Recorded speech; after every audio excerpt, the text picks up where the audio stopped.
when it comes to ministry, it's not something you do, it's something you are. It encompasses your whole entire life, everything. every aspect of your life. The holidays are normally a very busy time for Luke and Tonia Emrich. It's the time of year they'd be planning the Christmas program for New Life Church, a church they opened almost 20 years ago. For them, church was life, but then something changed. I started to question the Christian God, probably. Well, I would question you sometimes. There would be things that didn't make sense, and you'd give me. She's always questioned me. And I'd be like, so you're saying that this is what the Bible says, but that seems kind of harsh to me. And you're like, no, this is what it says, and you would explain to me why. And I'd be like, I'm not going to fight with him. I'm going to be like, mm-mm. Explain what were the turning points. The big India. turning point was India. Luke traveled to India in 2010, hoping to make contact with descendants of early Christians, practicing a faith untouched by Western culture. We go into the service, and they were in skinny jeans and pearl snap shirts and faux hawks. Everything was Western. And I'm wondering how much of what we do is just culture. We got fed up with the fairy tales of religion and realized none of it is real. It's cultural, it's mental and theological gymnastics that you have to do. Meantime, we're all living real life. How about we talk about some real shit? If I'm a congregant and I found out 10 years later that the minister who baptized my baby, when he did it, he was questioning God, I'm like, does that even count? You know? Yeah. It's cultural. Not from the perspective of the people whose existence is directly attached to their belief system. And yes, that is true. And it came to a point where we realized, if we're going to be authentic people, that's what we've always tried to be, we can't keep doing this. If you're a farmer and you want to become an accountant, you have to go do some more study, but it doesn't upset anybody.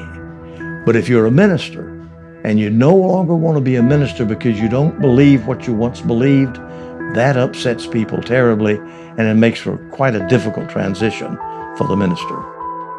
John Compeer was a fifth-generation Southern Baptist preacher until he became an atheist. In 2011, he and 43 other non-believers formed the Clergy Project, a private online forum and support group for religious professionals who no longer believe in God, any God. Today, they have over 900 members, including rabbis and imams. What are some of the psychological and emotional issues that a minister would go through? Depression is one. We have any number of people who write on a forum, I'm trying to function the way I once did, but I have trouble. How do I relate to the important people in my life? My spouse, my parents, my children, my friends? It's really disruptive for lots and lots of people. Once accepted, members qualify for 12 free counseling sessions and transition assistance grants, which can help pay for career training. But not all members have left their religious posts. About 1 in 5 of the applicants we have are still currently in ministry. So there are people going to church and their minister could very well not believe in the things that they're talking about in the pulpit. Yes.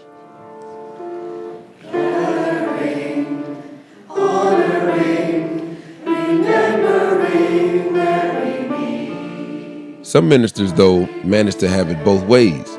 They're able to identify publicly as non-believers, but still keep preaching. You're engaging people in areas that no church would ever dare doing.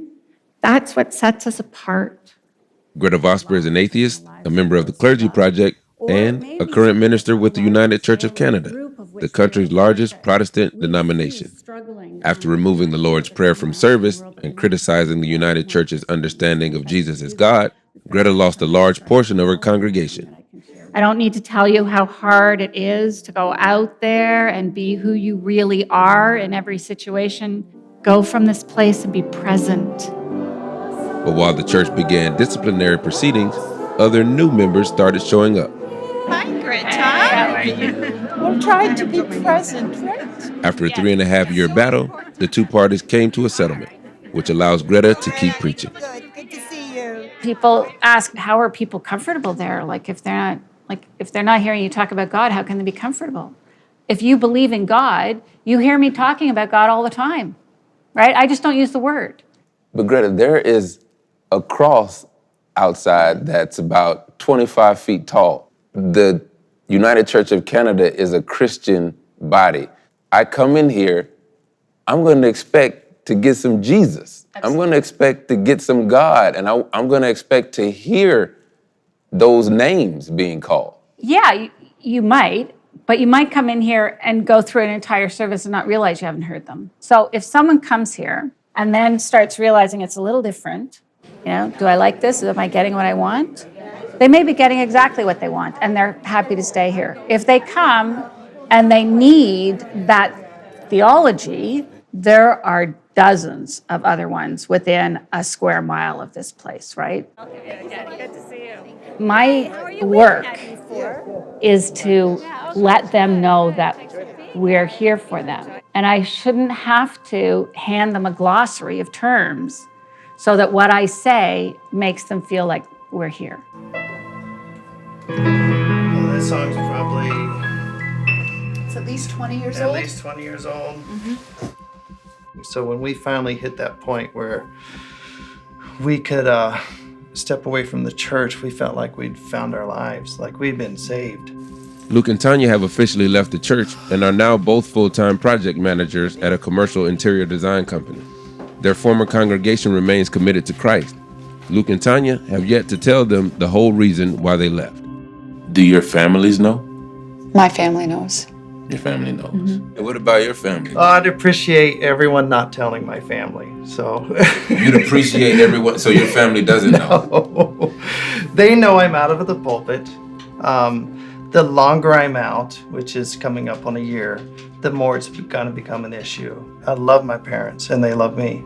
But the reality is I was never going to be that Christian minister that they dreamed of for me. But I hate to make them sad.